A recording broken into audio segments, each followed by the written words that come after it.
John, if you're going to watch old cartoons, though, watch some Johnny Quest. Johnny Quest is Johnny Quest. Sick. First season, first 26 episodes are unbelievable. Yeah, those are really good. My favorites. Trying to fix my Facebook here, folks. Give me just a second. That's funny because I'm trying to. Russ reminded me on Friday to do it, and I was too tired to realize what he was talking about. Then you realize 2 hours later, oh shit. 2 hours late. Oh yeah, hey, need to fix Facebook. Russ says, yeah, I told you right at the start of the program. I realized it's not always a good idea to ignore Russ. Not always. Not always. I'm gonna have to get up in a second. Oh, I wish I had. Come on in, everybody. We see you out there. Come on in. Hey, say what? Whiskey. Sorry, didn't mean to step on. Oh, that's all right. You know what I wish I had on DVD was those Hanna-Barbera wacky racing episodes. They're available. Sean has all of those.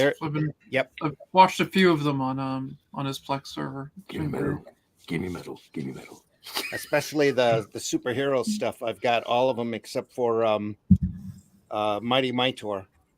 And there's one more that I don't have. Oh, Young Samson and Goliath. I really want to get that Young Samson volume. Or just sit there and rewatch Batman the animated series. Yeah, you can do that too. Or the Superman animated series is well worth it. Oh, very good. First season and a half of Legion of Superheroes is hilarious too. Really a lot of fun.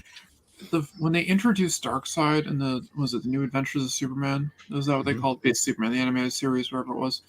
That was like horrifying the way they did it. It was great. Nice touches all over on those shows. Really good. Yeah, I love those two series. Welcome to Sunday Funnies, folks. Here's the opening.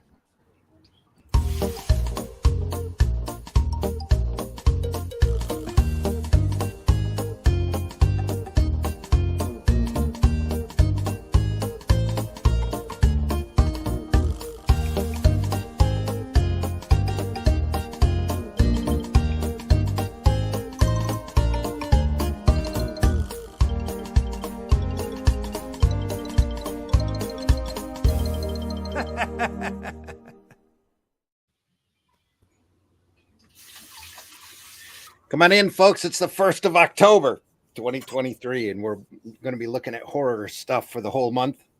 I'll have a new opening next week. I swear I will. I tried to get one together for this week and just couldn't make it. I was watching too much TV, I guess. Come on in, folks. We're all here, and we're going to be taking a look at the Mutants. By one Bernie Wrightson. Nice. From Mother of Pearl, printed in 1966 through 1980. So it was printed in 80. Copyright 77, 1980. This is a collection of Bernie Wrightson's work before he kind of went mainstream, just as he was coming in. See a lot of real early Bernie here. A lot of great stuff. Still Bernie though. Still great. I love the art in this series. A lot of fanzine material. It's very Will Eisner, isn't it?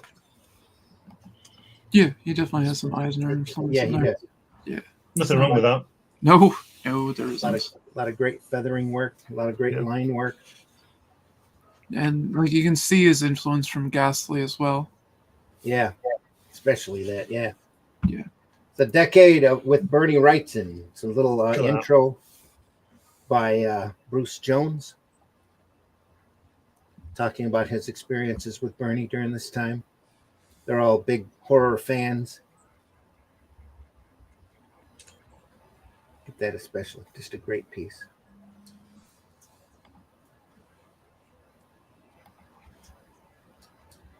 I love the way the guy on the left on the boat is disappearing into the dark of the tree. Yeah. It's fun. It's like he's coming out of the tree, isn't it? It's fantastic. Gives kind of a Charon. The girl looks really happy, doesn't she? Look at her face. It definitely gives kind of a Charon vibe from it. Yeah. Oh, he's got the ferryman kind of feel from it. Yeah. Don't pay the ferryman. Yeah. Ferryman. Don't The even water- fix the price. So The what was water the- on that image is exquisite. Yeah.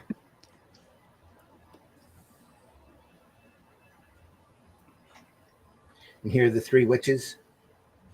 We'll get to know them a little better this month. Lucy, Doocy, and Toothy. Yes. Exactly. Huey, Dewey, and Louie. The old witch, the gatekeeper, and the other one. And that one. So yeah. That one. I know that's the old witch. Oh, the crypt keeper. Crypt keeper, and can't remember the third one, but we'll figure that out as we go along.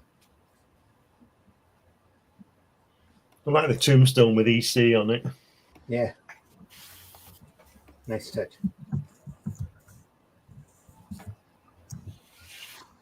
little bit of Jack Davis right there. Yeah, That's it. Yeah. Can't help but see it. Yeah. fabulous. Again, can't go wrong there. Nope. Nope. Sure can't. Look at that. Mother Lode. I think it's Toad. Toad. Mother Toad. Yes. Mother Toad. A little bit of Frazetta look to it. Yeah, And see some of that feathering, some of the brushwork here. hand lettered as well. Makes Yeah. you think of Swamp Thing. Yeah. Well, that's a gig he'll get here in a few years after Yeah. this. Yeah.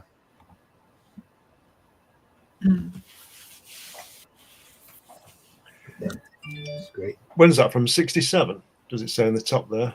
In the gutter? 69. 69. Yep, it says Wrightson 69. Right. Wow. This might have been in a fanzine or squatrant or something. Yeah. Maybe even Wits End. I don't know. I know I stumbled across this book many years ago. I've had it for quite a few decades. I just love it. I wish I could draw as well as that now. Never mind when he's 20 Yeah. or whatever he was. Yeah. Early 20s, I think, at this point.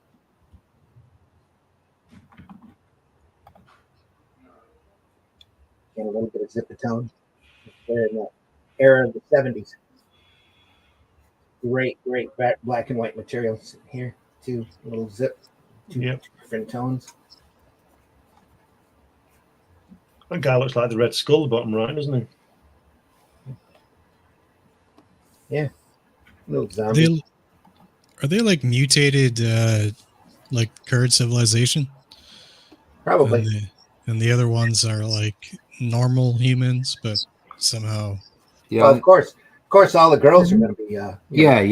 normal curvaceous. I think it's got a kind of time machine vibe to it. The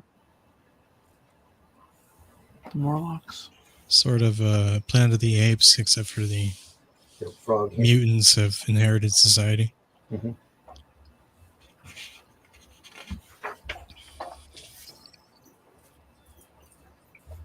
Breeding lab. Breeding lab. What a great frog. Look at that Ribbit. frog. Ribbit.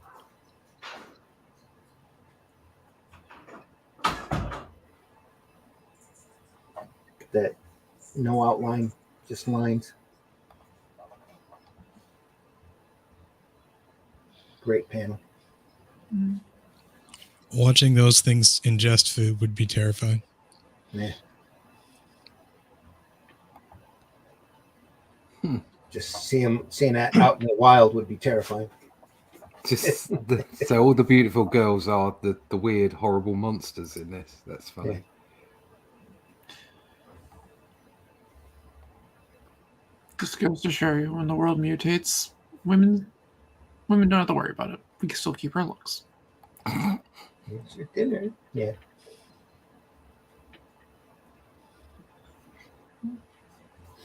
And the task. It looks like a good drawing of Conan, that, doesn't it? Yeah, bird's eye view shot. Yeah. Great shot. Look at that. Is that dinosaur dead?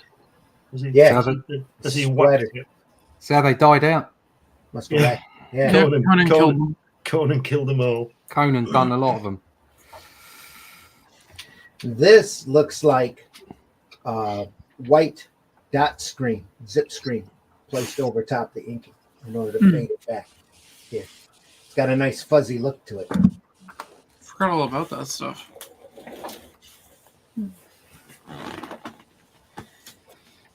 I love those days, especially with somebody who knew how to use Zipatone discreetly. There's just some great effects you could get from it. And again, no outline here for the head. I like the water being black or whatever it is he's lying in, the liquid. Yeah. That's great. Just the brushwork on this is amazing. A little bit of wash work here on it as well. I'm pretty sure it's not duo shade. It's got a little wash on it too, with a little white dot pattern over top of it to knock it back. Almost gives it a Corbin look to it, an airbrush look almost. Yeah. I like the way he's done the sort of Conan thing. Might not be a Conan thing, but you'll understand what I mean. With the title, the way the way it's all part of the part of it.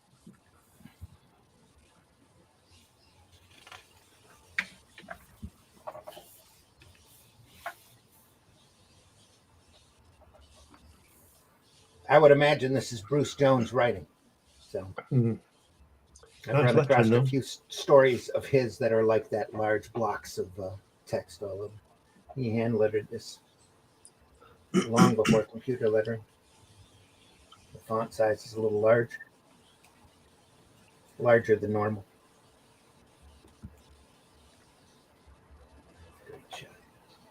Is this similar to what you and Russ are doing with the narrative on it like this, or is it? Are you not doing that? Hopefully not that blocky. We'll see once I start lettering it. There's a lot of prose. I tried to keep as much of Howard in that story as I could. I'll be honest, the way that the amount of actual text on the panels isn't huge, I don't think. I'm sure we'll see once I start lettering it. Unless you're going to change what I've seen. If Nope. what you've put down, well, then in that case, you've put an awful lot of descriptive stuff in for me to follow. Yeah. But the actual words and the descriptive panels, I've not seen huge amounts. So, well, I know it's there. but then I know I've worked on stuff that's been very wordy in the past. So maybe I'm just comparing. Yeah. You know. Well, don't forget, Russ. You're just an artist, so Yeah. you know what do you know about anything? Well, nothing. The big thing I wanted to do with that is I didn't want to lose Howard's dialogue. I didn't want to lose his prose because it's really elegant and it's very unique. But I also didn't want to double track anything.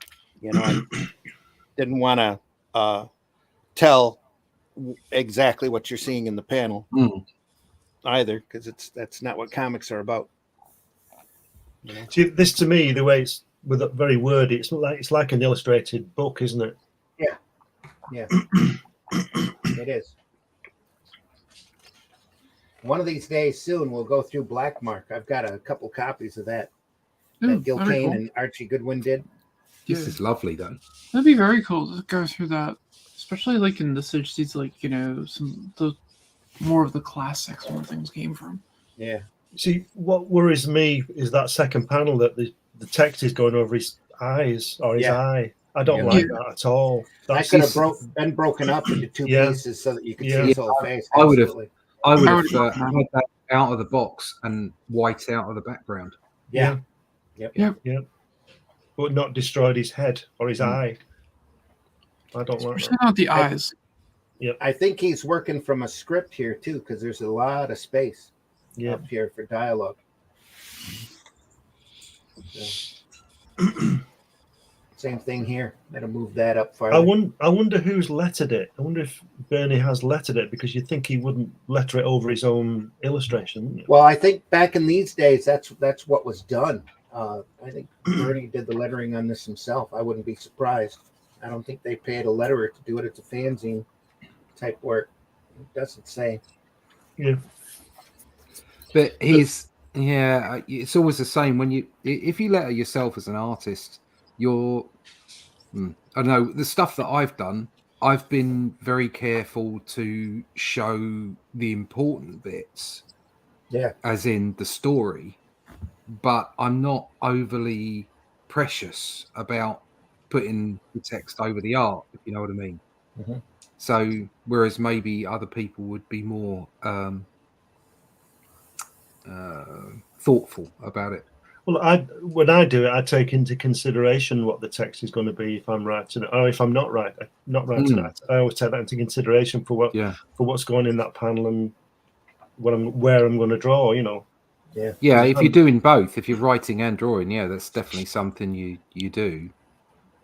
But then, I mean, how early on in his career was this? Real early. This is super early. Yeah, so 1970. even though he's producing fantastic art, he still might have the whole sort of, sequential art within comic books and the story aspect, but you might still be quite new to it. So, it could be done because of expediency. there's so many reasons for it. It was probably done due to non-experience. Tell you the truth. You know, he just did it in order to get the story in there, and worked it out. This is a fanzine work.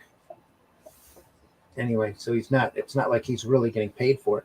No. This is what he's doing in between his day job. Yeah. That's amazing. You see, it's the way that as well. If you look in there's a lot of space lost between the panels. Mm-hmm. Where that, like again on that second panel there, on that, all over on the left hand page with the second panel, they're covering his eye again. If that box would have been moved up, or the whole thing, and then used below as well, you could have got away with. Away with that. Yep. And it's fantastic artwork, as as we know, and the writing's probably good as well if you took time to read it. But I don't like the way that the writing is taking over the art. Yeah. Yep. But we know that happened quite a bit in the 70s, like when we were looking at that Don McGregor work a couple of weeks ago. That was so wordy. I mean, just look at it like in the 1960s and stuff too. I mean, X-Men #1 has that very famous panel where you see Magneto's arms and legs and the balloons over him. Yeah. It's like you left out Jack Kirby, completely. There's a bubble and there's arms and legs around it. This is like, right. And that's because they're just turning it out and they don't care, isn't it? They just get it out. Doesn't matter. It's a comic. Oh yeah.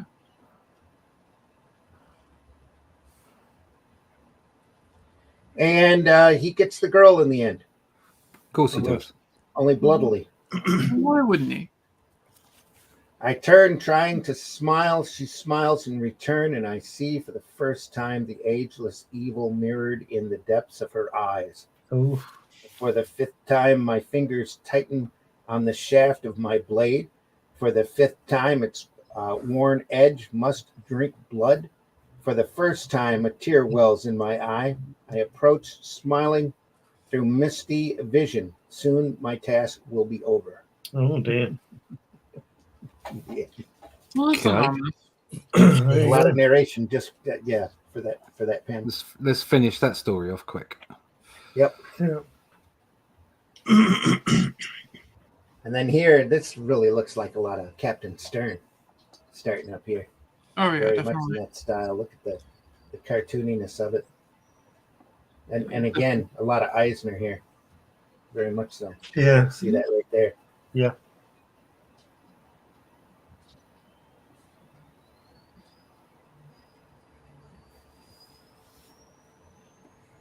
Is that Nick? Is that Nick Fury at the bottom there? Well, yes, it is. He's everywhere, isn't he? He's everywhere, isn't he? Yeah. Again, this This is way before 2000 AD, but there's vibes. Yeah. They've the artists have obviously had this in their hands when they've done to draw. It's that black humor, isn't it? Yeah. But also the just the way that it looks. Hey boys, it's a free for all. I remember one Judge Dredd story. I think it was Ron Smith drew it, and it's one of the first ones I read. And somebody I was on the shelf on the window ledge, and all the crowd was shouting, "Jump, jump, jump, jump!" Yeah. And Dredd threatened to arrest them for inciting violence, and they all ran away. And then he arrested the guy on the ledge and put him 20 years in the ISO cubes for a false alarm or something. Yeah, because he said I wasn't really going to jump. Well, that's inappropriate use of a judge's time. That's right. 5 years in an ISO cube. You're welcome, citizen. This has really got a Marie Severin, not Brandeck vibe. Yes, it has. Yeah, Marie Severin, Nick Fury. Yeah. They just, speaking of inciting, they just arrested an influencer here in Philadelphia that was encouraging people to loot. Oh, well, so they should. She caught him on tape telling him to go, man, go and run. So they arrested her for inciting. Damn. Is that the leaves on that guy's back there? The shadows of the leaves on Here, yes. Yeah. Isn't it fantastic that? Yeah. Yeah, there's definitely. I mean, that right hand page. There's definitely Eisner in there. And Yeah. Oh, look at that! Look at that! Get the guy's head at the top on the right hand page. yeah, That's Ian Gibson, isn't it? Yeah. Halo Jones, you know. See that? Yeah. Yep, absolutely. Love the skull though. Yeah, everybody's feeding off of everybody. That looks a lot like Plug in here, like the fantasy, like Weird World that we looked at. The guy two over from that looks like Lyndon Johnson. Right here. No, next one. That guy there looks like Lyndon Johnson. WCP. Yeah.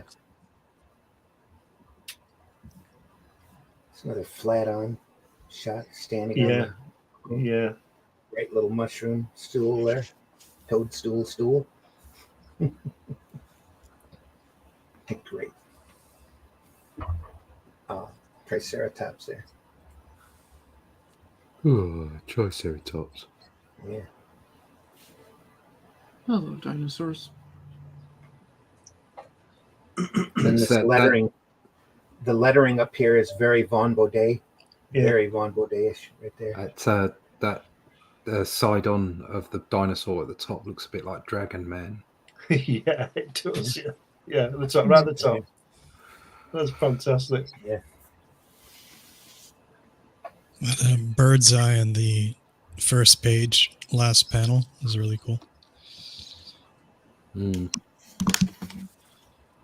Here? No, here? Yeah. Yeah.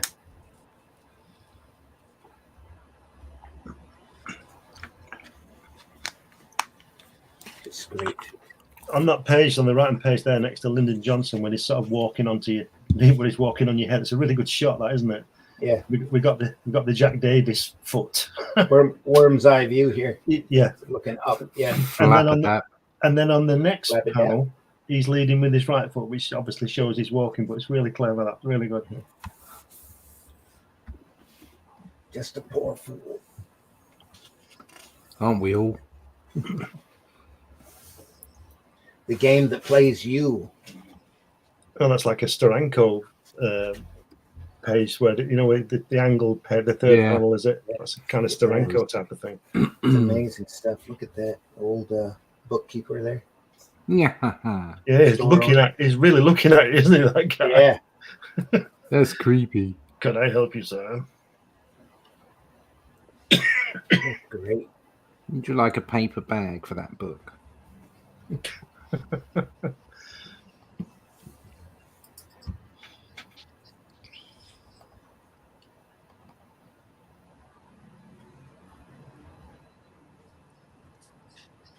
Great expressions in these faces. Mm-hmm. Skeptical. Batman. Nonsense. It's well worth it, whatever the cost. Okay, this one sells for $50. I'll take it. Game It's a lot of lettering. leaves the store in triumph. Hand lettering, yeah. Again, barely running on an Ames. It looks like you see it pretty shaky here in places. Yeah, I'd be surprised. I just think he's put it down, hasn't he? That lettering there, that Steranko lettering, let's call it, that's difficult to do, isn't it? Here? Yeah. Or here. That would be No, rough. no, the first one you said. Yeah. It's easier to do that title than that. Yeah. It's a little haunt of fear, a little nod Yeah. to DC. Strange books. And you can't, you might not be able to see it, but there's kind of a smudge technique here. I don't see very often. It's got a lot of lines here, and then here for the wrinkles, he's using kind of like a smudge, almost a dry brush technique here.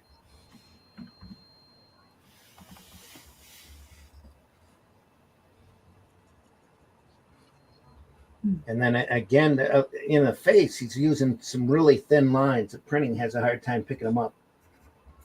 They're so delicate, like the bottom chin line here. Yeah. Some more little smudge with some lines over top of it. He's really playing around here. It's really what these fanzines were for. Beautiful hair, though. He's got that brush down already. Get all the detail back here in the shop. It's just great work. And I like this. He goes past the panel border, blends it right in with its bottom panel. Yeah. Got a 3D fit effect, hasn't it? Yeah. With the countertop coming out. Real nice. It's very classy.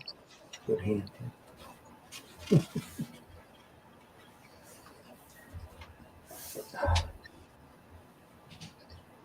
Great lighting always. Yeah.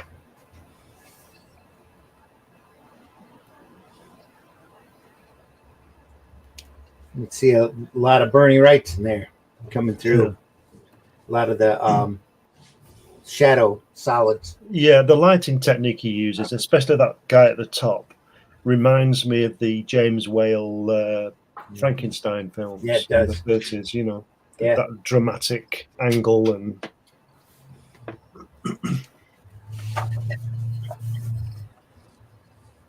Yeah, and anybody into horror, if you haven't seen those James Whale Frankenstein and Bride of Frankenstein, you really need to look those up.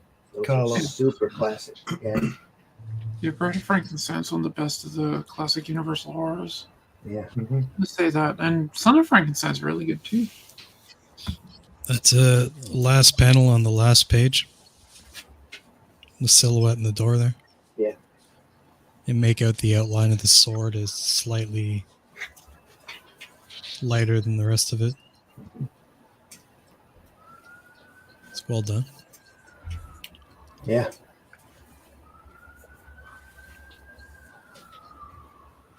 Great word look there. All you need are the eyes.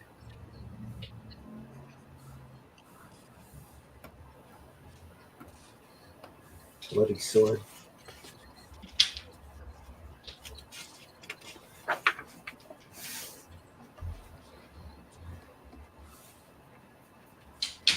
There we go. Pure horror. Right there. Nice sequence. Very sort of Gene Colan, isn't it? That Yeah. really loose and almost uninkable, you know. Yeah, this page especially. Yeah. Yeah.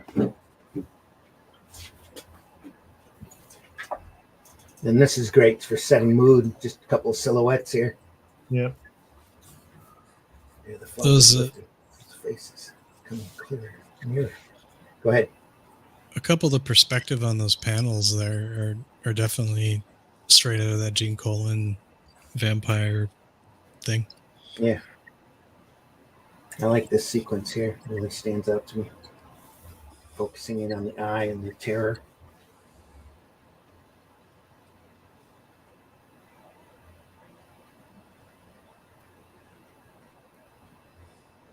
Nice little demon. He managed to slice off his own head with this old sword is beyond me. Well, Quentin, Right. Quentin Oh, look, always that's did what he's want done to at get ahead. That's what he's done at the top, isn't it? I just realised. He's holding his head. Yep, Oh, yeah, that's awesome. he is. Took it right He's, up. and he's talking as well. He's like, oops, Butterfingers. Yeah.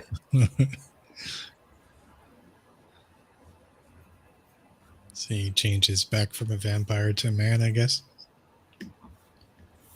That's what. Tim, all right. Look at Good that. Lord, what a mess. Oops. He says, "Well, Quentin always did want to get ahead. Yeah. Don't miss my next throbbing thriller." Oof. Giggity. That looks like a quickie. There. Yeah. It's like, oh, I forgot to do that last panel. I've got to post it now. Yeah.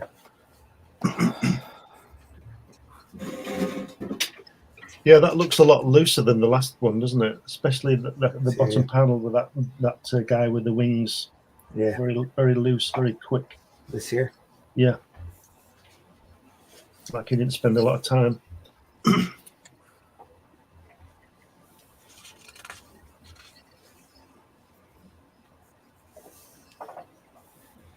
A case of conscience.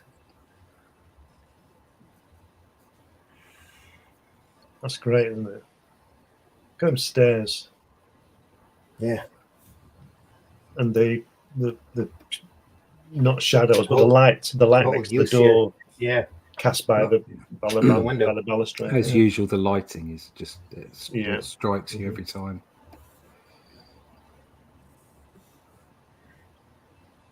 This is great. Real wide open. Again, he's back to his larger font here too on his letter. Just a whole dusty, moldy smelling. And again, when he's at that big panel, when he's holding up the candles, they're going into the other two panels as well. Yeah.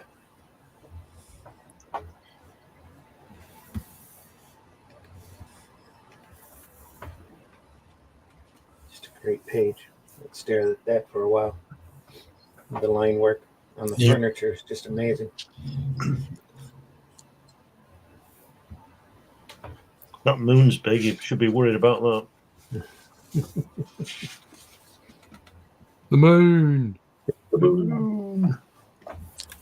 Line in the first thing, he's like, "Why am I here?" Yes. His name is Tom. Mm. That it can't be Annie. Why are any of us here? Yeah. Because our parents had sex. Well, that'd do it. Some crazy folds here. Again, this is a very Ian Gibson, especially that girl there that you said about the folds. It's very Ian Gibson style. And very much posed like that, yeah. Or Ian Gibson's like this, I should say. Yeah. She has an incredibly long thigh. She does, yeah. She's 17 feet tall. Mm. She's actually standing in a trench on the previous page when she's put her arms around him. He's on a box and she's in a trench. Yeah, her knees should have ended right about at the end of there. Yeah. Yeah. Don't look very happy, does he? Well, Is she's she got dead? really long knees. Yeah, but is she dead? She's supposed to be dead. Yeah. I'd be a bit unhappy as well. She got better. You can see which film he was watching there, can't you? In that house. Yes. Yeah. No man, blood. Little psycho house to you there. Yeah. Yep. Yeah. That definitely looks like the Psycho House. For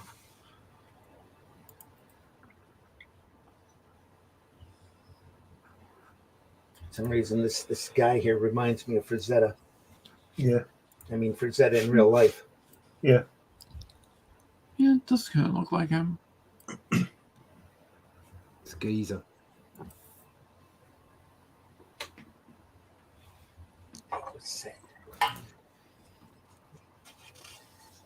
What's that?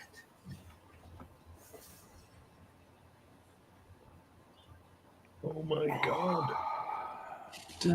I love that. It is absolutely amazing. It's not And then fake. suddenly zombies. Just Zombie. everywhere. Servant's entrance is in the back.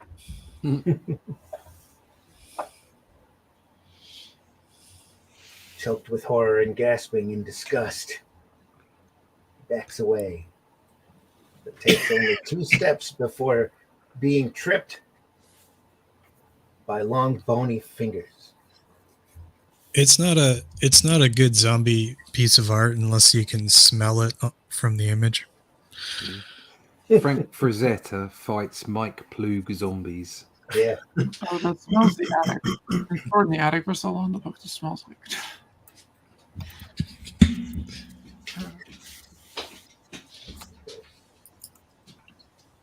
No need to draw the rest of the body here. Just what's necessary. This zombie flying back.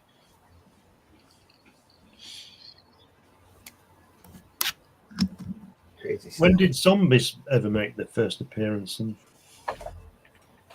Well, comics? this is 70 here. In anything.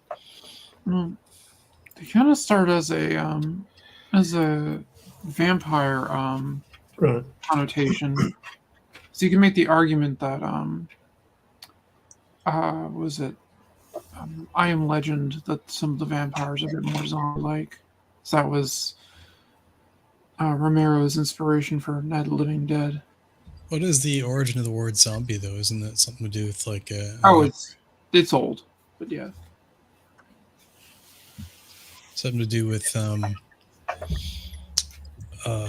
Voodoo, right? voodoo. Yeah. One Yeah. of the places where the origin of it comes from. Yeah, it's to do with African and Caribbean religions. Yeah. Caught. It goes back to it's Africa Animated, first, yeah. and it was taken over to basically Haiti. Rush lines here. I want to know what zombies do when when you see them walking down the street. One always loses his arm. Well, you've only got 2 goes at that, haven't you? But then they just keep walking. What does he do next They week just, when he's got they just no keep arm? walking. They just keep walking. They're just Just keep stupid. walking. Yeah. You see in And that? They're like the Black Knight. Come back. I'll bite your kneecap. Yeah. When he goes in that when that Simon Pegg goes in that shop and he slips on that blood, doesn't he? Outside the fridge, and they're all coming after him, and he don't know.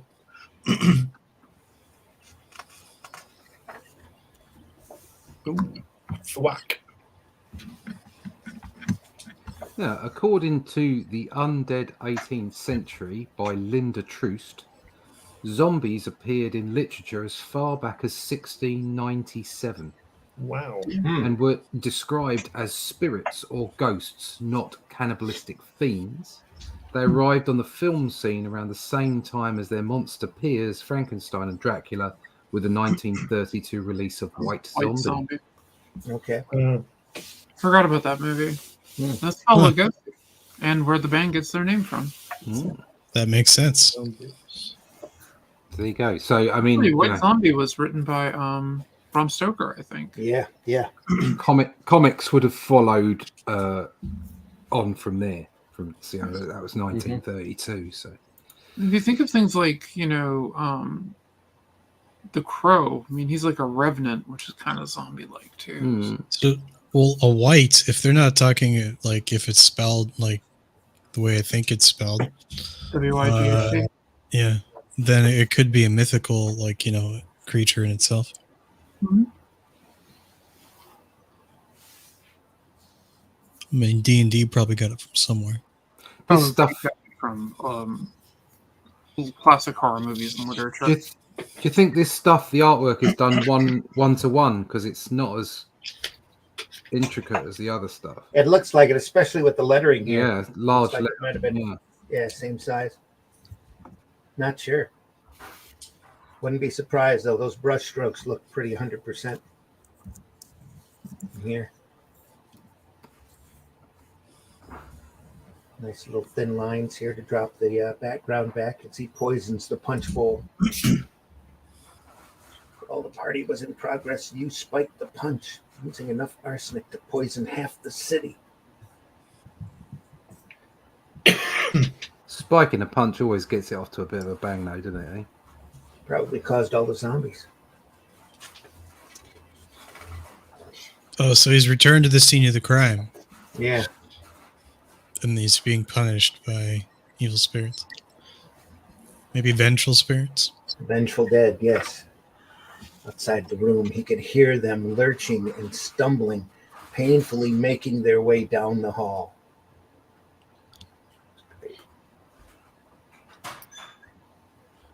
It's very classical writing. Like the bad guy gets it in the end, and you're happy because he's the bad guy. Yeah, and they out there. Good Lord. It's the people you murdered more than 10 years ago. Already the door begins to buckle beneath the massive weight of the onslaught. You're not looking terrible for 10 years. Well, there's still time. All right, Tom. Tom, 10 years. But now I'm all yours. And then the door gave way.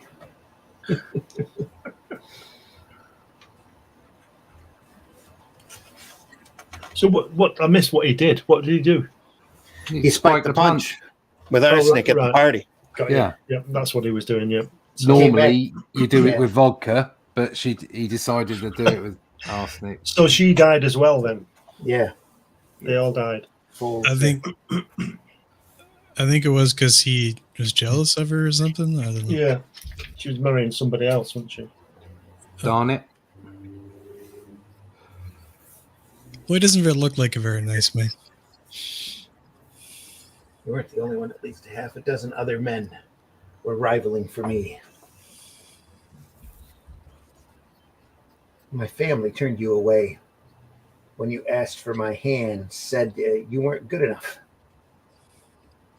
So plans were made that I married one of my other suitors. They were set with you.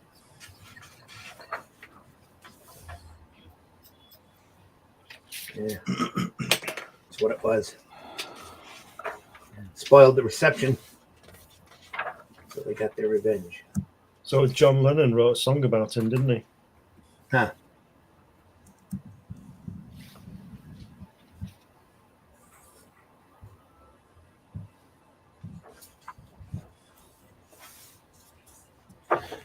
Which song was that?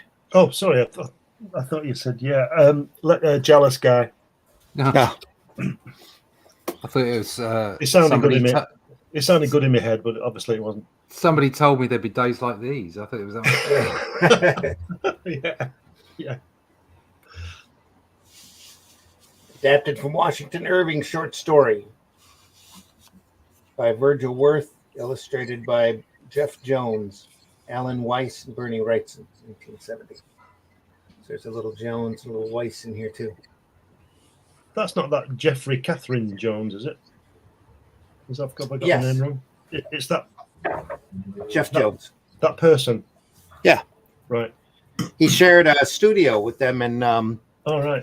Barry for a while, the studio, and Right. William Kaluta. Right, I didn't know that. That again reminds me of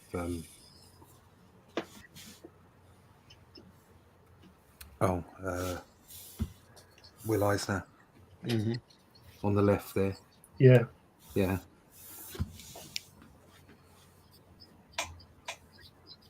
Thin lines again, pushing the background back farther.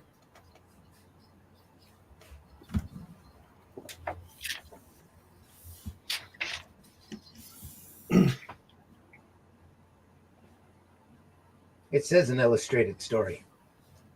Yes.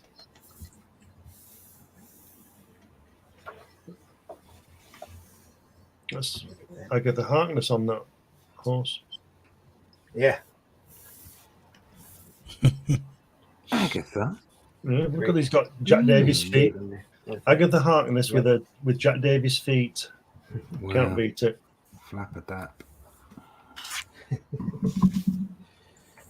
It's a mixture of solids and line work here. Just popping through. Just a great panel.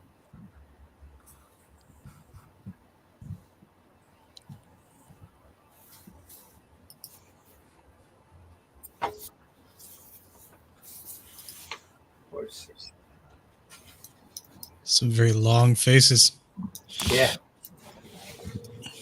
Horse walks into a bar. Yeah.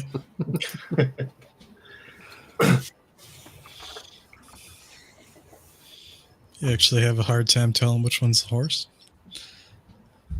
More lighthearted and cartoony here. It's oh god, yeah. Again, it might be 1-to-1. There's very thick lines, isn't it? Yeah, it does. It looks like it could be 1-to-1, easy. Yep. And the font, the lettering looks about right size for it being 100%. There we go.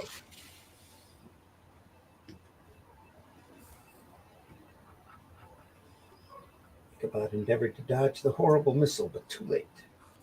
Oops. It encountered the back of his head with a tremendous splatter. A windmill of spidery arms and legs as he went careening into the dust. Gunpowder, the goblin rider, and the black steed passed by like a whirlwind. Smack. Jack Davis right there. Yeah. Actually, Jack Davis all over this page. Yeah. Even on the horse's expression. The only thing that's missing is a hole in the shoe. Yeah.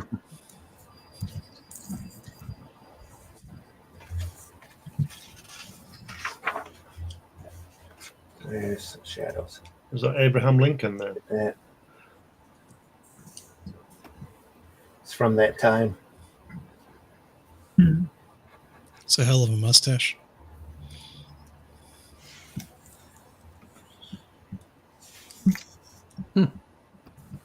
So it's like a piece of bread or a cheese wedge or something. The guy with the mustache is eating. Here? Or here? Is it a? Yeah, it's a. Or a melon, or a Yeah, bit of. looks like a melon. Yeah, I got a melon. From Could it be a bit of pumpkin? I don't know. Yeah. Maybe. They're supposed to have a pumpkin head, isn't he? Yeah. It's a shading here through line work.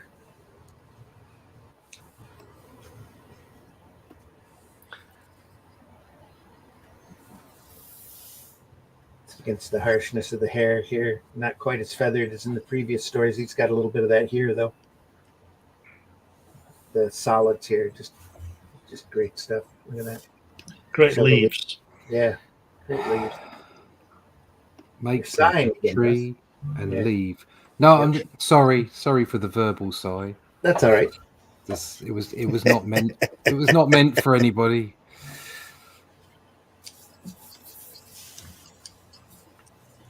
Stake out. Steak. I was just thinking the same thing. 70. Now for a quiet story.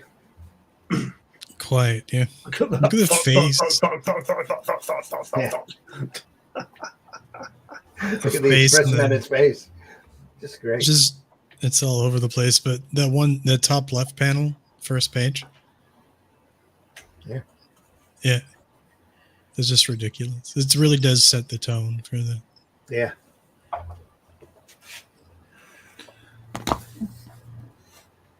Is he supposed to be creeping along? Is that why his knees coming up so high? Must be. Yep. Yeah, he's sneaking. Here too. Like you wouldn't see him. Like an old Looney Tunes cartoon. Sneak, sneak, sneak, sneak. Look on the church on the fifth panel where he's sneaking there. Look how he's left the fascia out, or whatever you call it, on the building. Isn't that fantastic the way he just left it out? Doesn't need it. Yep. Brilliant. Walking into the crypt. Is he killing a vampire or Yeah. Over and over again. is he a vampire? Everybody needs a hobby. He's making sure. That's what he's doing. Is this Obviously, he didn't do it well enough because he's shocked here. No. You know? like the Something going spy on. versus spy of vampires? Is he Yeah. going to turn and say, "Oh, the heart was on the left"? Look at this tongue. Brilliant. Your other left. Other left. Hmm. The three witches are there. No matter where we go, somebody always manages to dig us up. Why can't they just let us rest in peace?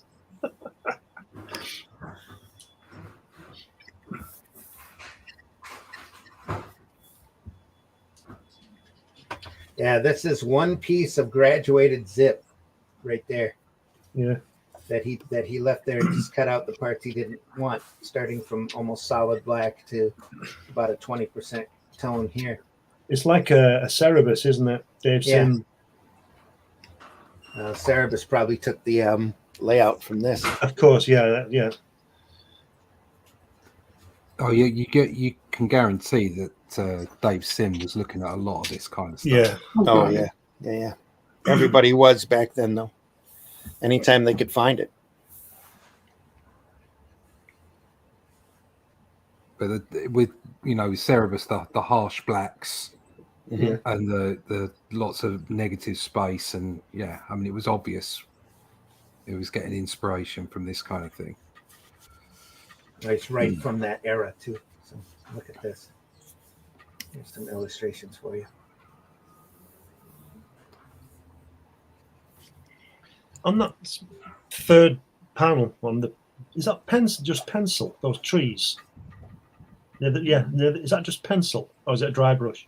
No, it does. It looks like a charcoal, like Yeah. a dry, like a graphite wash. But Well, Yeah. this whole thing has got more texture to it again. It Oh, does. yeah. Yeah. this More is of a all thin colon lines pencils back look. here, though. Look at the bushes in the foreground. Yeah. Right? The dark grass there.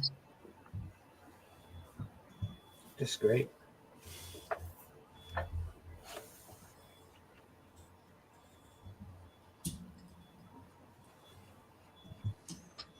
It's kind of a texturing technique here that was used quite a lot during that period. Looks like a pastel pencil, maybe a graphite charcoal. Yeah. Here. Yeah. Well, apparently, Helen was telling me that somebody, some firm, is making a 15B pencil. So that's going to be a good one. Going to get All one of we them. do is take it out and it just fades. Yeah. 15B. I'm going to get one of those. You have to sharpen it with a laser. Yeah. Probably. Yeah. Chew up your sharpener. Dull it out in a hurry. You have to probably do it with an X-Acto, a sharp X-Acto blade. Whiskey's thinking 15B. What's that? Well, I use a scalpel on my pencils anyway, so Yeah, so Yeah, do there you I. go. Yeah. Well, I used to, but I use a clutch pencil. right. I've done for ages and ages now, and it's a big, thick. It's got to be like 3 mil, maybe width Yeah. of lead, like in a proper pencil. So it's like a Yeah. lead in a pencil, but I have a mechanical sharpener for it that just grinds it down. So. Got to keep your lead in your pencil. Oh yeah, it's important, especially for us old fellas. Right. No problem I have.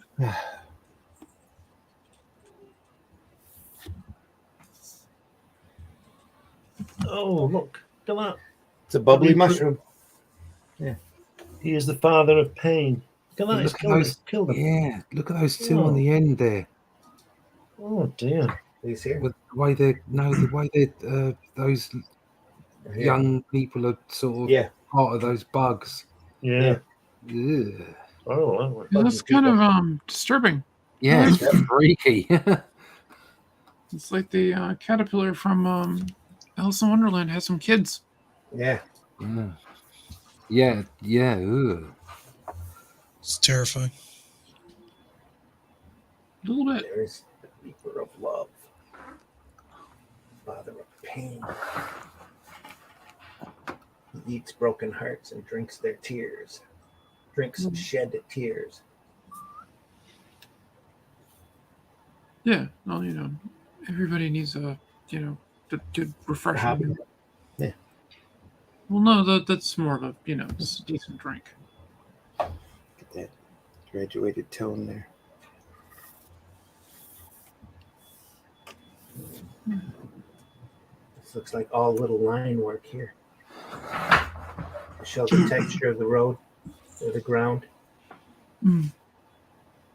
Yeah, he's gone all in on this, hasn't he? Yeah. That boy. All the shade lines are pointing right to this guy.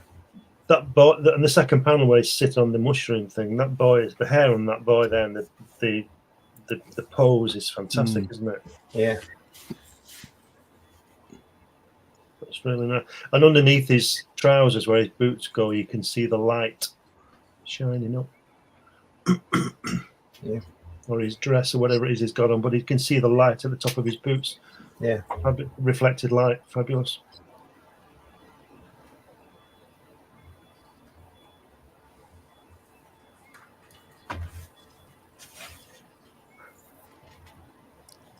It's a hell of a mustache. Again, Gorgeous. Again, looking at him, the hair on that head of the first panel and the shadow and the pose and everything, you can tell that he's looking directly at him, can't you? The way the tip of the head. It's lovely old quiff he's got going on there. Yeah. There's got to be a lot of hair product on that. Yeah. He looks like Ruby Don't Take Your Love to Town, doesn't he? What's he called? Kenny Rogers? Kenny Rogers in that second panel. or maybe Gib, Staying Alive. Yeah. And this is that charcoal or that That's great, isn't it? Grease pencil. I think I'll have to try shading that. here. That's a great effect. And then the rain going across it as well. Yeah. How good is that? And he's got him, killed him. Just steals his own sword and stabs him. Yep. Kid him good. Dead with it. Yep.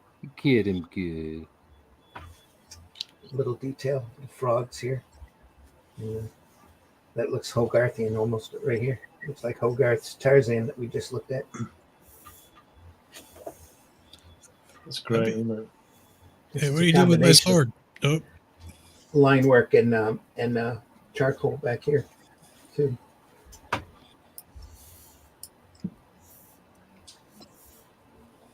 Yep, Gurk. Little sheen off of the sword there.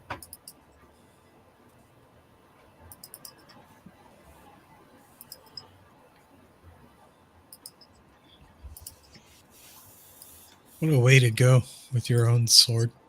Yes.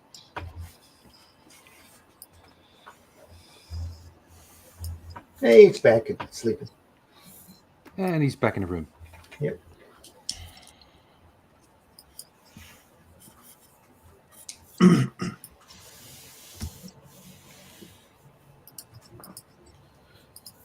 So the title of that is Out on a Limb, and this mutant gentleman here has multiple extra limbs. Yeah, he's got at least 3 arms. At least, yeah. It's like we're all looking at the detail here in the tree, though. Just in the water, it's just amazing. Limb, limb, limb, limb, limb. Yep. 1970 again.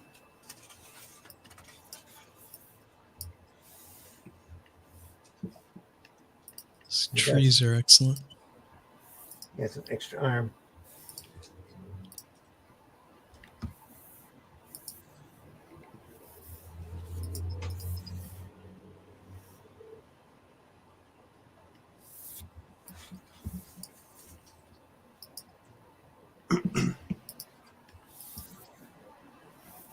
That line work here, just great. Here as well. Look at that. It's reminds me a lot of Frazetta. And in here, this panel. Yeah, he's not quite got his style yet, has he? You can see. You're seeing bits and pieces of it here as it's coming together. Yeah, that's what I mean. Yeah. He's still got those other influences in, and Yeah, just seeing the development. What were you saying, Alison? No, I was gonna say you can definitely see it. The Frazetta in there, especially with the hard black and everything, and then the way you feather the Background. yeah. Yeah. Reed Crandall, too, a little bit in there. And that's somebody we haven't looked at yet. We should. Got the first archive of Blackhawks. I should see how much of that between Eisner and Crandall. We were talking about doing Blackhawk. Pardon? We were talking about doing Blackhawk, weren't we? Yeah. Is that another quick zip screen back here? Just to drop it back. All line work here. Ugh, Did Reed that's Crandall crazy good. work for Marvel? Not that I'm aware of. Especially not during the Marvel era. He was doing more book illustration at that point. Right. He did Blackhawks for Quality and then went and worked for EC for a while. I'm not sure where he went after that. Probably into fine illustration or teaching. Did he not do some work on Kirby in Timely before the war? He might have. Really early on. Probably. I thought he was an inker at Marvel at one point. Was he an inker at DC? He might have inked some of the horror short stories for EC at one point. Right. So where have I seen his work then? I don't remember him doing a lot of probably out of the EC work. That's Right, I'm probably gonna say where EC, he's at his high point. Yeah. I know him from EC primarily. So Right. Okay. Yeah. And then from there, he did. I think he did some work for Warren quite a bit on the early Jim Warren books. So he does. Eerie He does and make. creepy. I've seen him mainly in horror. Then. Yeah. Mhm. Oh yeah. Horror, maybe some of the Tarzan illustrations, the Edgar Rice Burroughs stuff. Right. Him I just and what's his name? Twinkle. I just thought he was an inker at Marvel at some point, but he could have been. He is an I just- incredible yeah, inker. I've just Wouldn't got- I've just surprise got- me. Yeah. I've just got Conan's Daredevil in my mind. But I'm wrong, aren't I? He didn't ink Conan's Daredevil. That would be real interesting to see. I don't remember him doing it though. Right. I'm probably getting mixed up, but I'll have to look him up and see what he exactly what he did. It's definitely possible. He worked for Marvel. I mean, people bounced around, so yeah. Well, a lot of those guys bumped around Yeah. all over wherever they could get a gig. That's how that works. I'm trying to work out what the skeletal structure looks like underneath the three arms there. Is like a shoulder joint in his spine. Yeah, it looks like it. He's got a third arm off of his spine. Pardon me. Yep. Look at that. It's all That'd be very feathery. uncomfortable. Yeah.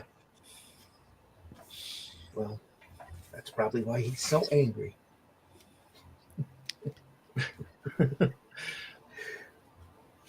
Little moray pattern working here. mm. Yeah. If that's intentional or not, but it turned out real well. Doesn't go through the figures, so it must have been intentional. I'm going to call it a happy accident. Yeah. You think you'd go to a doctor or something, like, Yeah. hey doc, they got this third arm thing. But it's growth. It's probably the whole point of the story. No. Don't give us story logic. Yeah. Look at That's, those eyes in the back of the neck. Yeah. Yep. Jesus. I didn't miss a page. That mad scientist there is terrible. So what? You were breaking up I was saying that mad scientist there is terrifying. here? Yeah. Yeah. Yeah. Very Frankenstein-esque. This is very, very Stop. Wrightson here at this Okay. point. Yeah. Yeah. There's James Whale again, isn't it? With that big Yeah. electrical thing buzzing on his head. It's a cross-hatching pattern. Yeah, I'm just looking at that. It's nice, isn't it? Yeah. Look at the cross hatching on the left-hand page with the guys with the eyes in the neck, though. Oh, Look at yeah. that. Yeah. Fantastic. It's following the folds of the clothing here Yeah. Mhm. on that shading. in order to bring it out more. Almost looks like a old style illustration wood carving Yes. type of work back here. Just beautifully done.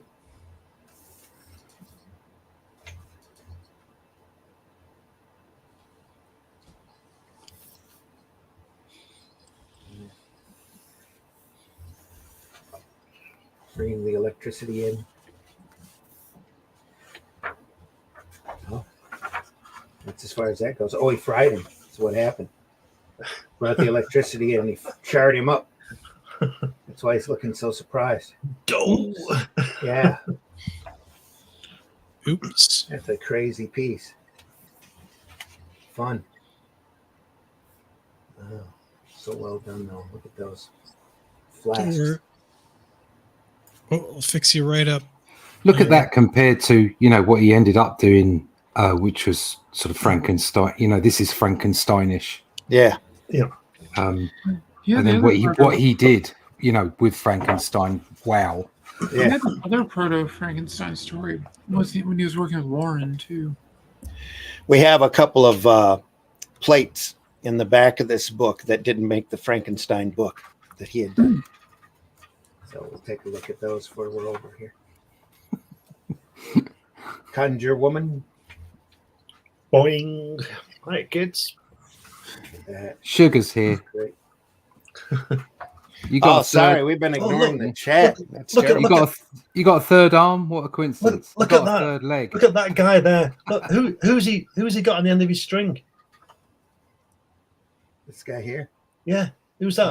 Almost looks like Trump. Yeah.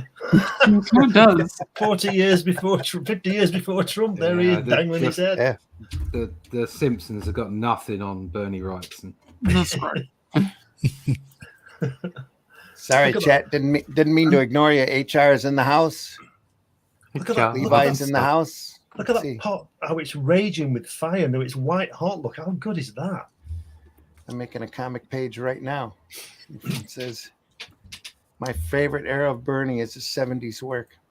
Yeah. Levi said first saw Wrightson's work in addition to Stephen King's Cycle of the Werewolf. King had him do spot illustrations for some of the Dark Tower books as well. Yeah. I didn't know that. Oh, yeah. Cycle of the Werewolf. Yep. Only The Dark Tower stuff he did paintings for. Later on. Yeah, go ahead. Sorry.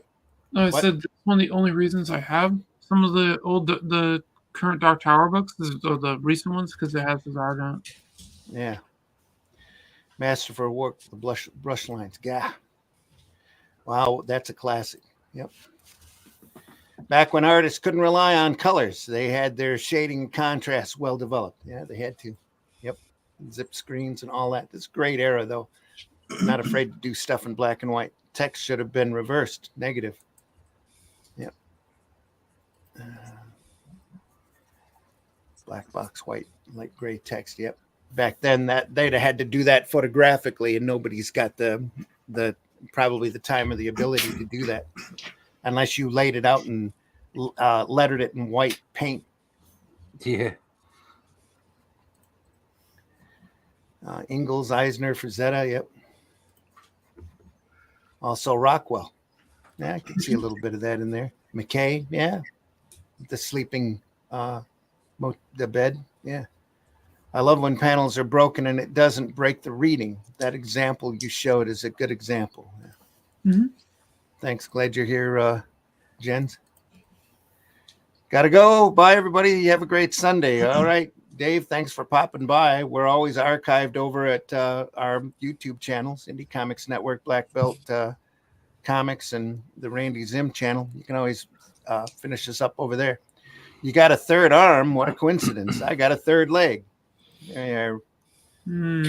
Thanks, Chris.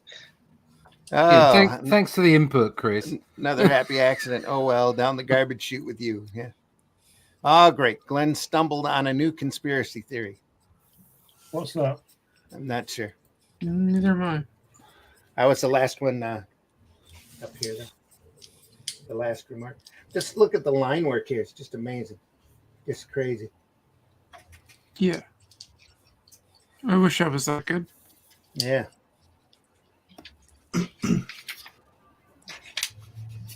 If you can study that for texture for Oh yeah. Hours. That's Great stuff. that soup must be really hot. Yeah. Yeah, the bottom of the pot's white hot. Soup. Soup. Soup. You have to stir that constantly. A lot of Graham Ingalls here. Well, according to the recipe. Okay. Yeah. Yeah, that's all Graham Ingalls on that. Yeah. Go ahead, my son, go out and wreak your just havoc on the all too deserving world. Splat. Bloot. It's deserving a Don Martin sound effect right there. Yeah. Splap-a-dap.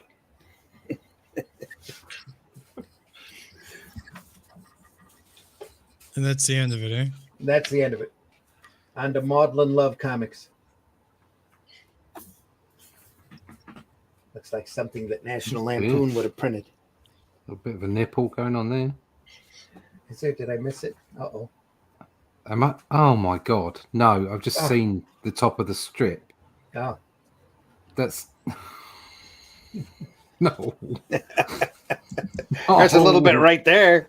Yeah. No, It's all art. no, no. No. We need to turn the page. No. We need to turn the page. Little too hard. Little too hardcore for you. It's Maudlin Love. yeah. That is, yeah. That's no. Meanwhile, Nosferatu. Nosferatu. I love this piece he did. This is reprinted in his Eerie collections, Eerie and the Two Arm books. They reprinted that in his collection of that. Nosferatu story. Can't think of the other one. Eerie and Creepy. Yes, Eerie and Creepy. His I got the hardcover of his Eerie and Creepy stuff, and they reprinted that in this. I love this little piece. Just the way he depicted Orlok, especially the little bit where he's like at the dock in the top right panel on the on the right page. I love that. It's this, like little drawing, but I think it really kind of captures Orlok. Yeah. So he has the hand and everything.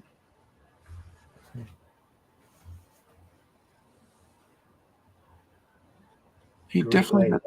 got the whole thing that Orlok was the plague. Yeah.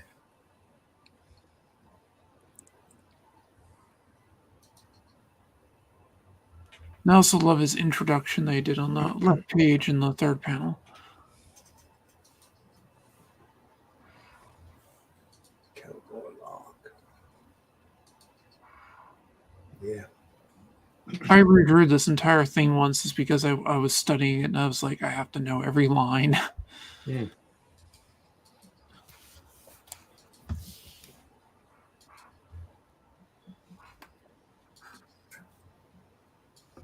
It's great stuff. Little great use of zipper tone back here.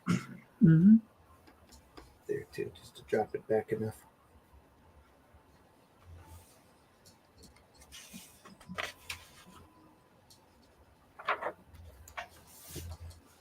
Ghastly Horror Comics.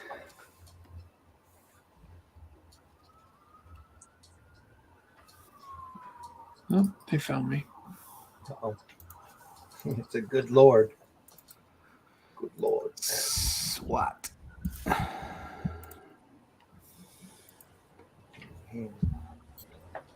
Hands coming up. Classic. Yeah. Now for the portfolio. Does that creature just have one eye? Which creature? Here? Here? Middle That looks panel. like an Or eye. sorry. The middle, yeah. The Right far there? right. Yeah, you might only have one eye. You see it? No, it's got two. Oh, no. Got two. It's got two. Oh, okay. Yeah. Okay. Just shadow. That's all. Yep. I see.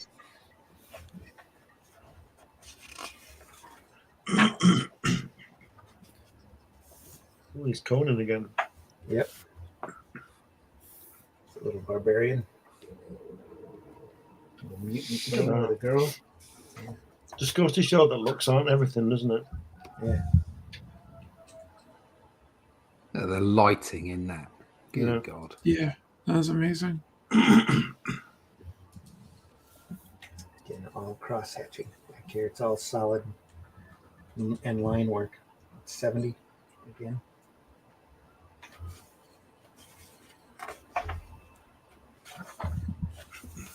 Wow. 69. Those are great.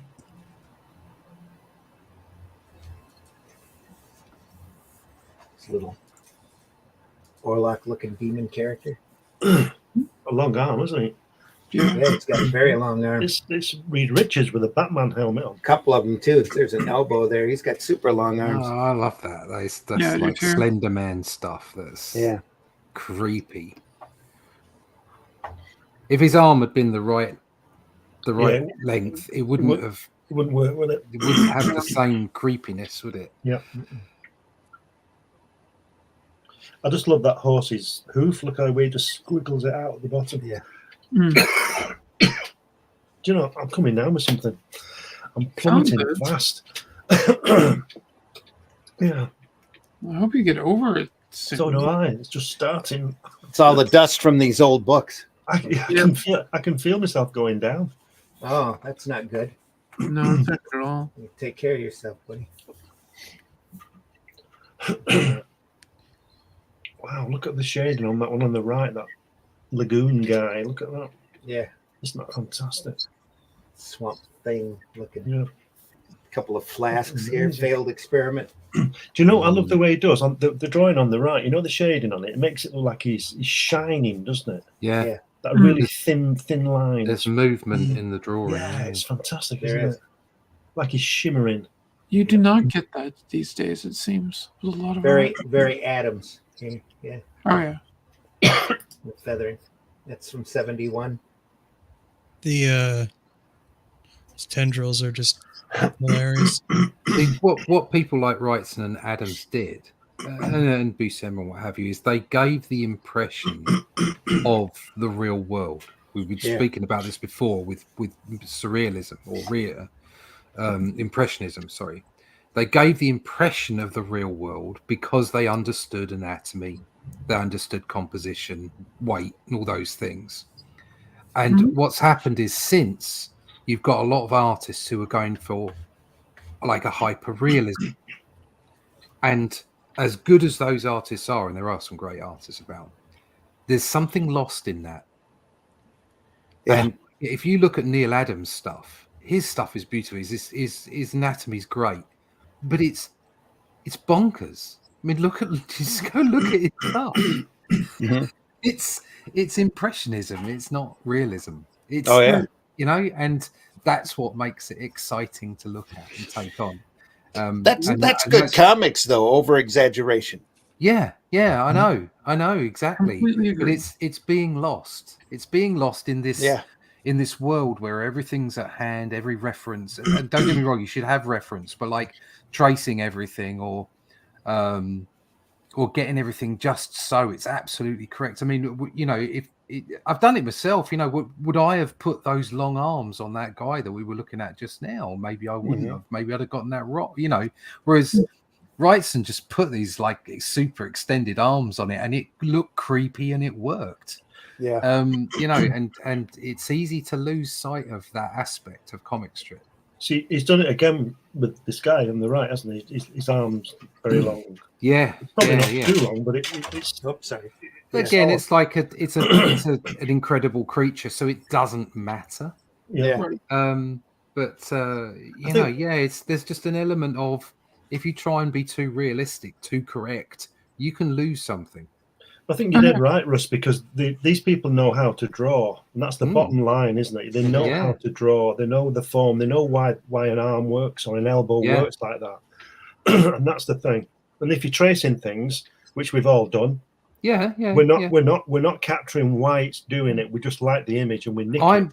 I am just starting to understand after doing it for a long time now. I'm just starting to appreciate and understand those things.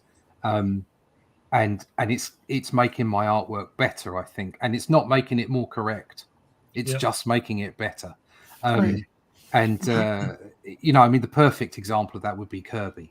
He could draw. He could draw all day, every day. But he made his he made this style. Do you know what I mean? He made this blocky, wonky, mad style, and it's beautiful.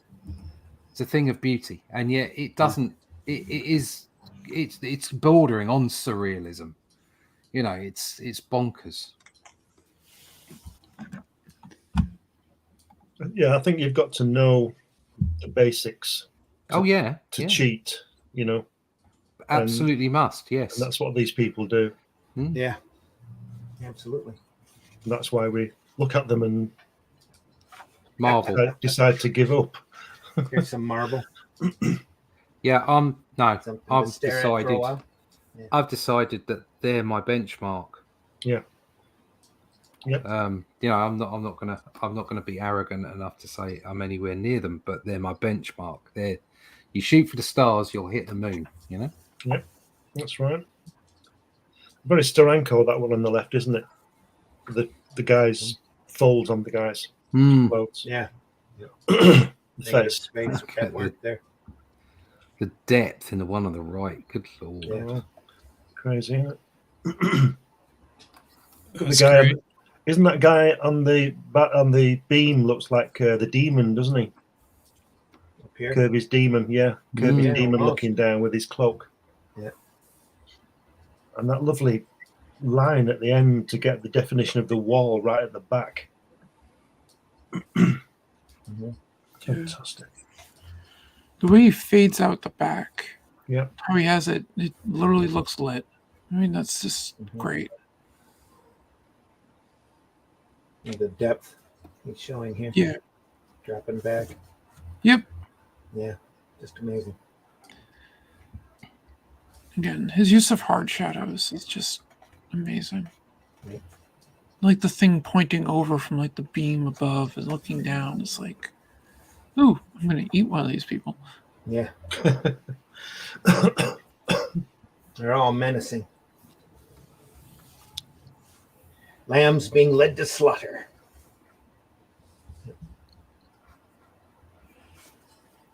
It's a really interesting influence. There we go.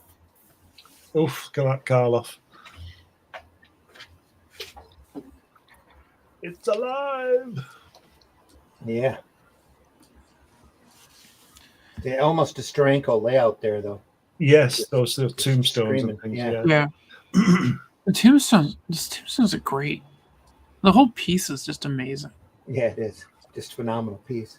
And I love his like werewolf, bear. Just kind of looks like a cross between both.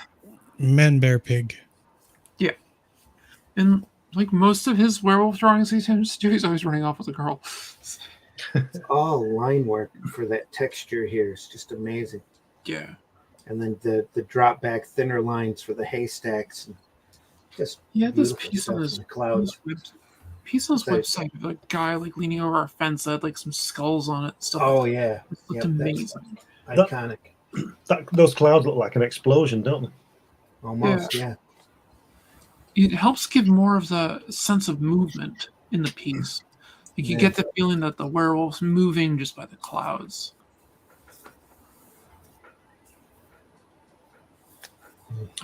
Love it. Granted, I could look at Wrightson all day. Yeah. Here's a couple of pages from Frankenstein. Oh yeah.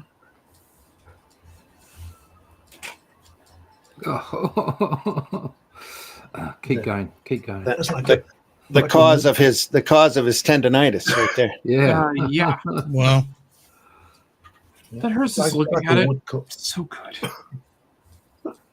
Just amazing. Just crazy good.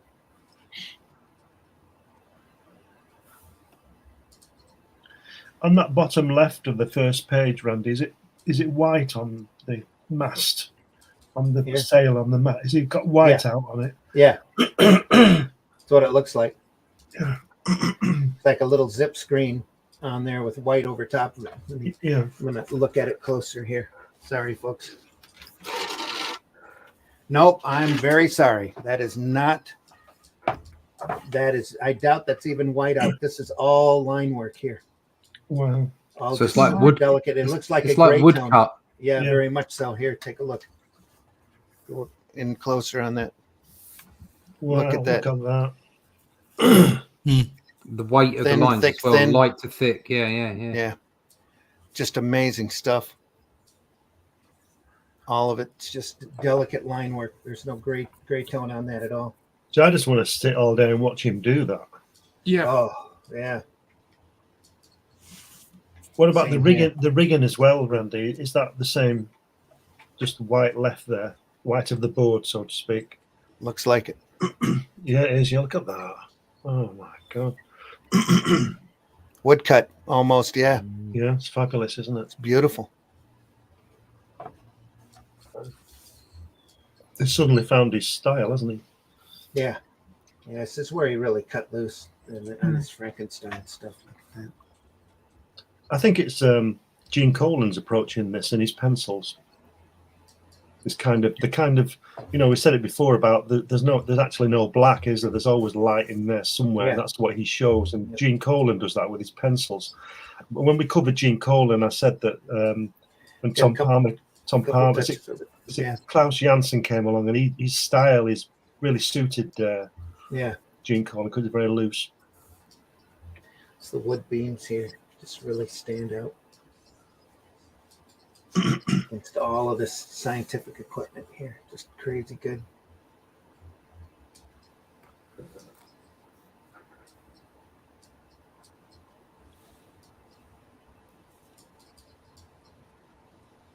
So I would imagine that both of these are probably a week's worth of work alone.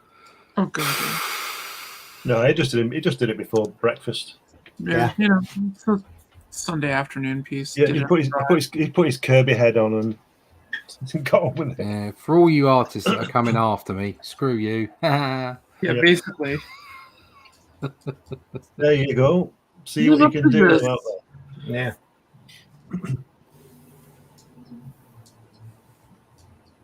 You can stare at both of those for hours. Just pick up the way he did the water, the sails, just amazing.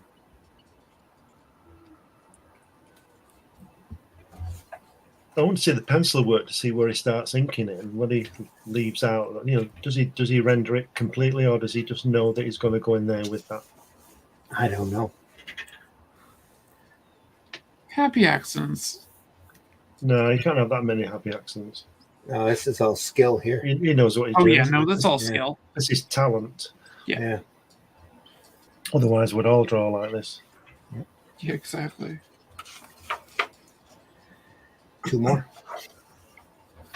Oh, look at that! Look at those clouds. Wow. Look Damn. at the strain he's got in his arms and his back. Yeah. Yeah.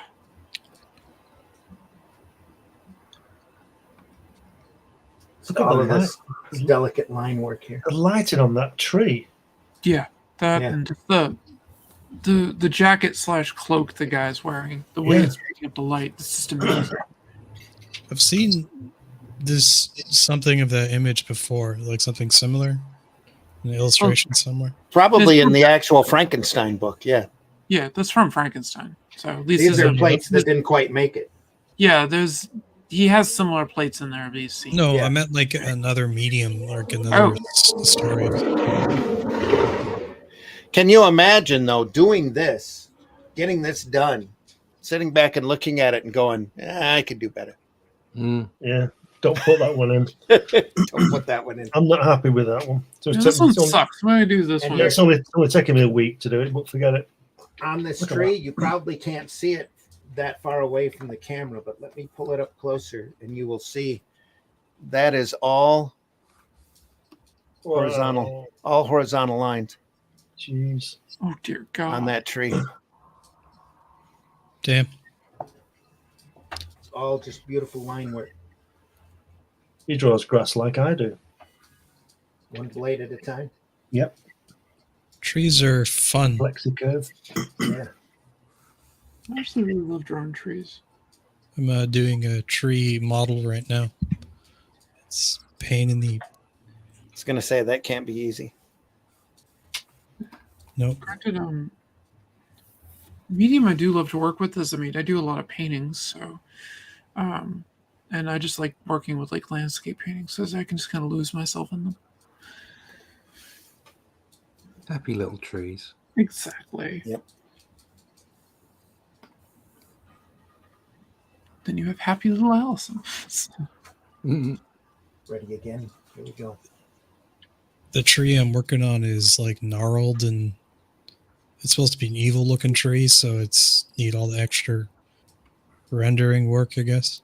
But isn't gnarly? Gnarly, yeah. Gnarly. Yeah, Gnarly, dude. very much so.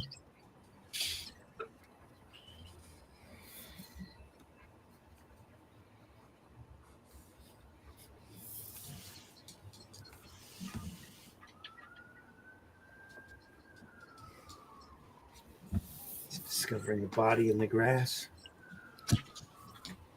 The shadow behind him, because it almost looks like a coffin.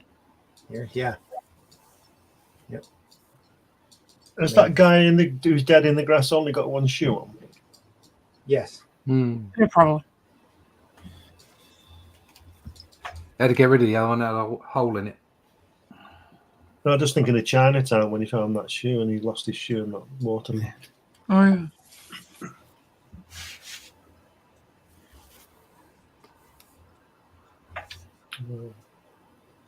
I like the way on the left hand side of the smoke is alive, isn't it?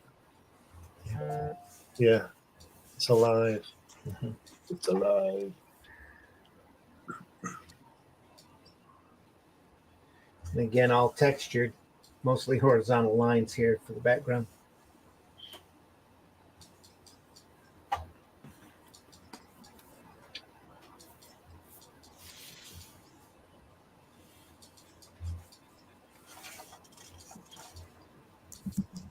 Oh, Oh, no.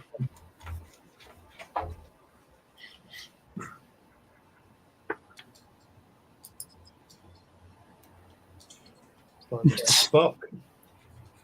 out of the inkwell. Wow.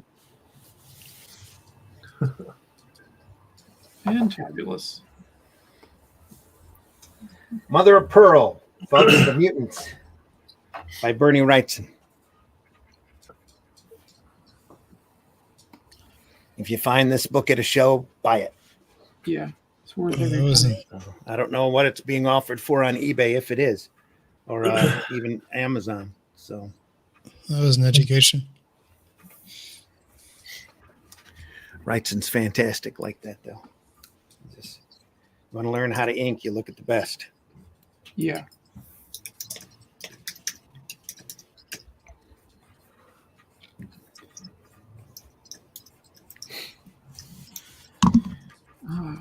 And that's the book, folks.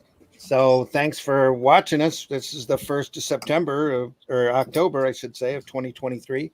We'll be looking at a lot more stuff like this all through the month, a lot more horrific material, some EC stuff, some oddball stuff, maybe even some crazy large monster stuff. We never know.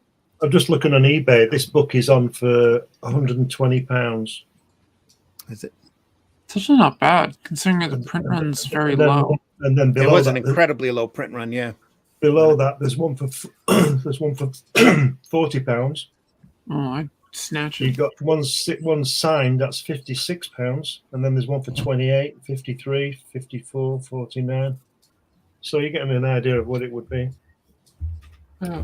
So when you're saying straight from the best, so you're saying Vince Coletta? Yeah. I don't know why they'd be selling the signed version of that so cheaply. Yeah, I Maybe have they no don't. Maybe they don't know. They might not. Might not. I'm going straight to eBay. Yeah, I think I know what I'm going to be looking for when I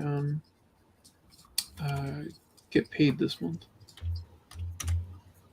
If I have enough. We'll pick up the signed one too, because don't believe the version I have of this is falling apart. So, and I think I got it after the fact when I had all my rights and stuff signed. There's one here on eBay for $22.19. Mother of Pearl condition art portfolio is what they called it. Figured it. There's another one here for 24, another one here for 49, 34, 75 for one, 69 for another. So it's about 50, 60 bucks, 65, 66. Somebody's got it here for 146.47. Is it graded or anything? I don't know what makes that special other than the person selling it thinks it is. It's from the United Kingdom. That's $9.99. Jerry West Estate, The Mutants. Somebody doesn't know what this book's worth. There we go, folks. Bid on that one. It's there under eBay, $9.99 plus $4.92 shipping. It's like worth every penny. Yeah, that'd be worth buying. There's one here for $179.99 plus $5.17 shipping. What? Why? There's a few different? Why copies the up here. massive 60 difference? bucks. Yeah. Well, you get what you you get what you can get for it. It's only as valuable as the next person's willing to pay. Well, yeah. There is a copy of House of Secrets number 92 CGC 4.5 here in the same listing for 746 bucks. Jesus Christ! I think I sold sounds that. right. I sold that book for 10 bucks. Way back when I had a comic shop. Yeah. Great stuff, folks. So glad you were able to view it with us. Hope you enjoyed it as much as we did. So deeply appreciate you being here. If there's anything else that you want us to take a look at, make sure you drop us a comment wherever you can, and we'll consider it. Absolutely. I want to thank everybody for coming. Deeply appreciate it. Whiskey, tell folks how they can find you. Where'd that come from? Oh, Allison, you blew it up. I didn't mean to share that. Oh, I'm sorry. well, it popped up there. Yeah. Yeah. Why don't you tell us about it? What's up? Oh, this is part of my submission for Antarctic Press. Cool. So working on a kind of a Shanghai-esque city, Shanghai/Nagasaki.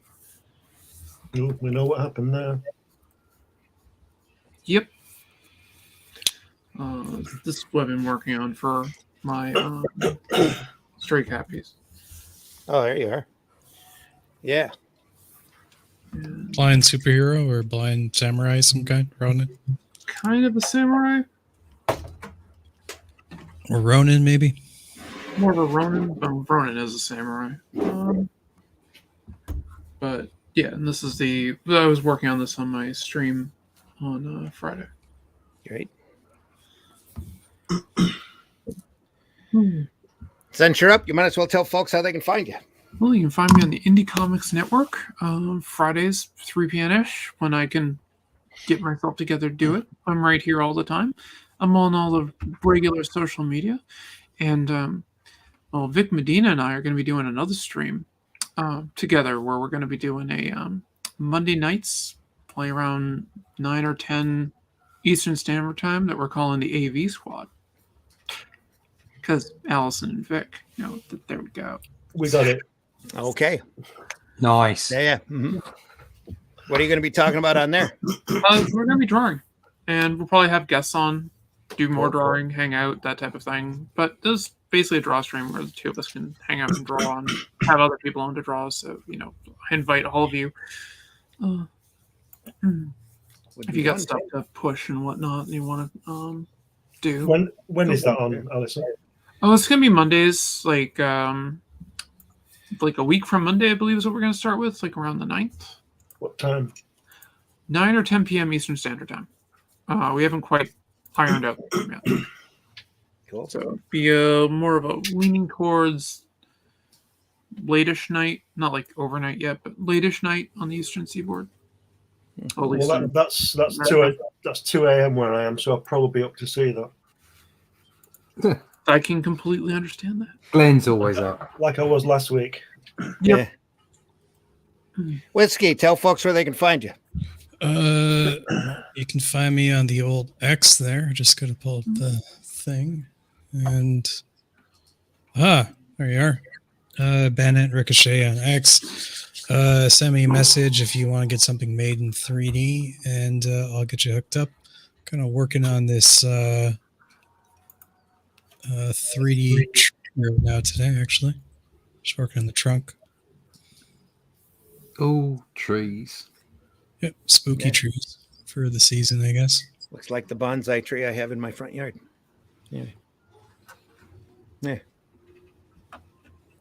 Anything else, Whiskey? That's it for today, I guess. Yeah. All right. Russ, tell folks how they can find you. You can find me at russleach.com. All my stuff is there. You can pick up a connection to my email list there, sign up for my email list, and I can tell you more about the art that I'll be showing you in a sec for the Shadow Kingdom, which is being produced right at the moment. But you can also pick up Only Death Can Save Us and merchandise and all the rest of it, and also sign up. Go and link to my social medias, Instagram, all that kind of stuff. You can get the whole lot at russleach.com. This is the latest page, so that's another page there. He's just decided to take out some lizard people. What'd they do to him? There's some of the fight scene. That's brilliant. I love that panel there with giving it in. That's fantastic. It was yes. It's the way his feet are off the ground. Stuck him good, yeah. Yeah. That lizard man ain't coming back from Nothing that fight. short of what he deserved. And there's the start of the action panel. So it's coming on kind of good, really. It's very. I'm very close to the finish on pencils. Actually, I've only got 6 more pages, I think. Wow. So then I can start getting on with inks. And something else you'll find on my website is a connection to my YouTube channel, which you might be watching at the moment, or you might be watching Indie Comics Network or Randy's channel. But I'll be doing sessions once a week. We're inking this book, so you can come and see how it's inked. There you go. Sweet. Nice. Good. Glenn, tell us how they can find you. I'm dying at the moment. You can find me. Yeah, you can find me on Fund My Comic, where my Hatch character annotated book is currently on a campaign. If you go to New Haven Press and Amazon, you can get my book about Jack Kirby, about the 2 visits I made to his house. And on Amazon as well, there's 13 issues of my magazine, Comics Unlimited, which is a magazine about comics. And there's various other things, projects coming up, so just keep around. I'm on all social medias and all that stuff. And usually here with the guys on Fridays and today, Sunday, with Randy. Yeah. See, here's your Hatch annotated over at Fund My Comics over there right now, folks. And take a look. Whoop. Yeah, take a look at it. There's all sorts of stuff there. There's artwork on it. There's hard and soft cover books and various pieces of artwork that you can purchase if you wish or support. So take a look, please. Come on, catch up. There we are. Yeah, go over Fund My Comic. Look under Hatch. HATCH. And take a look at Glenn's work here and buy into this campaign.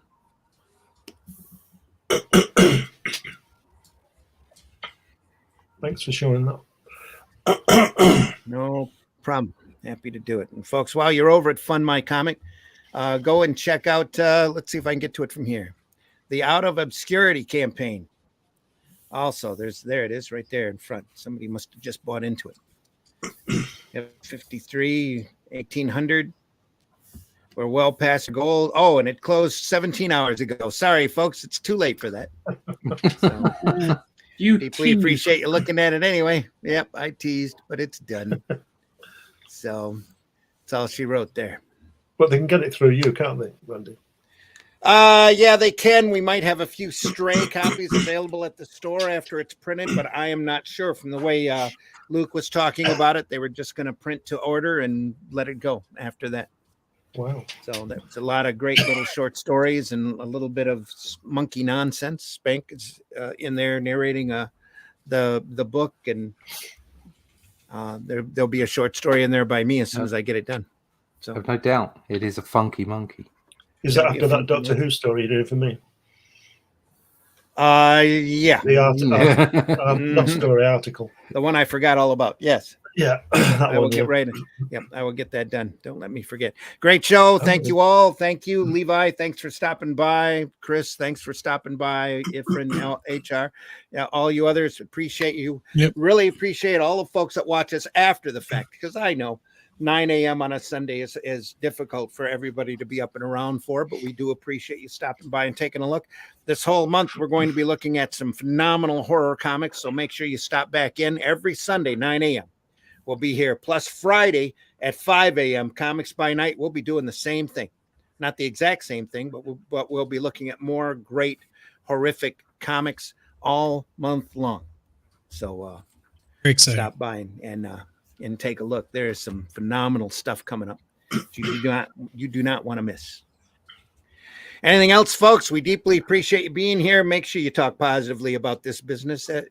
It's too much energy and hate out there, not enough love. Let's show some love for this industry, show some love for comics, and remember, hating ain't creating. Yep. If you got time to bitch, you ain't drawing. Exactly. Yep. Just shut up and make. Yeah.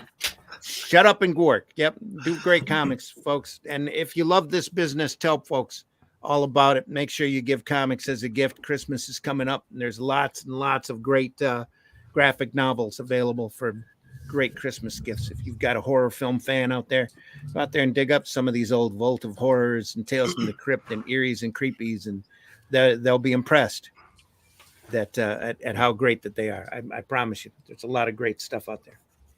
So other than that, visit your local retailer.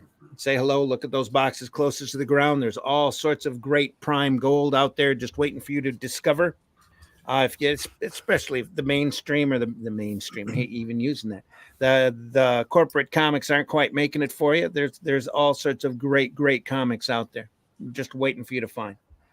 So I was really impressed. I stopped into a Barnes and Noble last week and was super impressed by the variety of stuff they have there.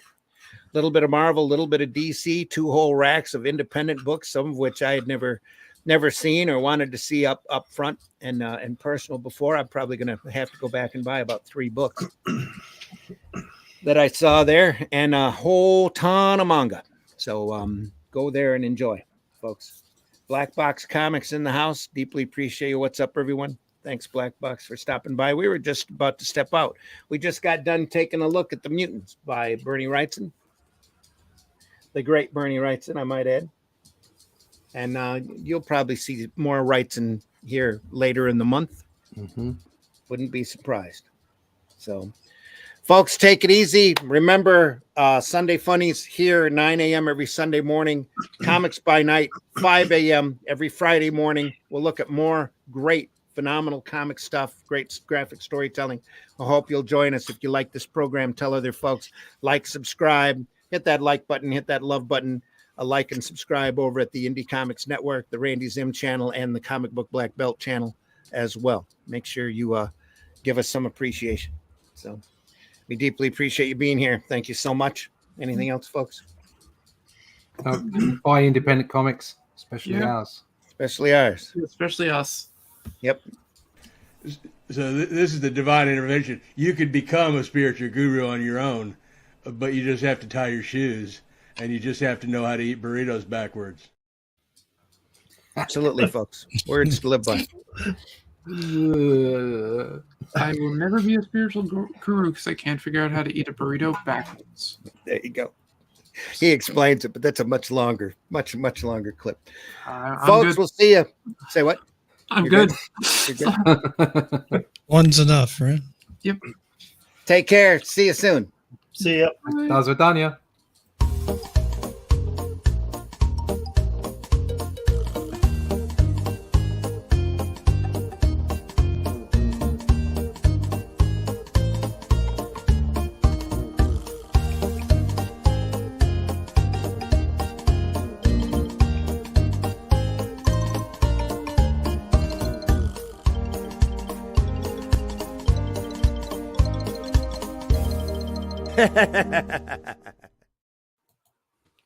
The views and opinions expressed within the video content found on the Indie Comics Network are those of the speakers and do not necessarily reflect the views or positions of the Indie Comics Network or its sponsors. Have a question or comment for us to address on the show? Have a topic you want us to talk about? Email us at indiecomicsnetwork@gmail.com. Want your comics to arrive in pristine condition? Head over to GeminiComicSupply.com and save 10% on your next Gemini mailer order or anything in the Gemini Comics Supply store. Use coupon code RAGIN10. That's RAGIN 10. If you look at something and there's nothing there, what's the difference of figuring out what it was in the first place?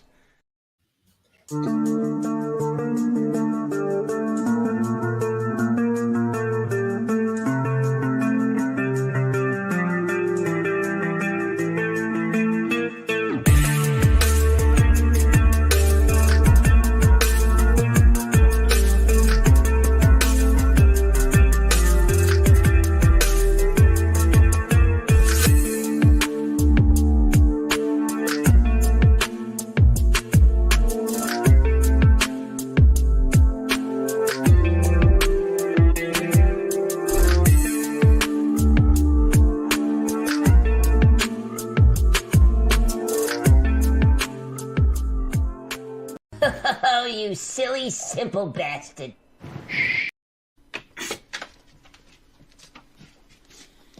Bye, Jack.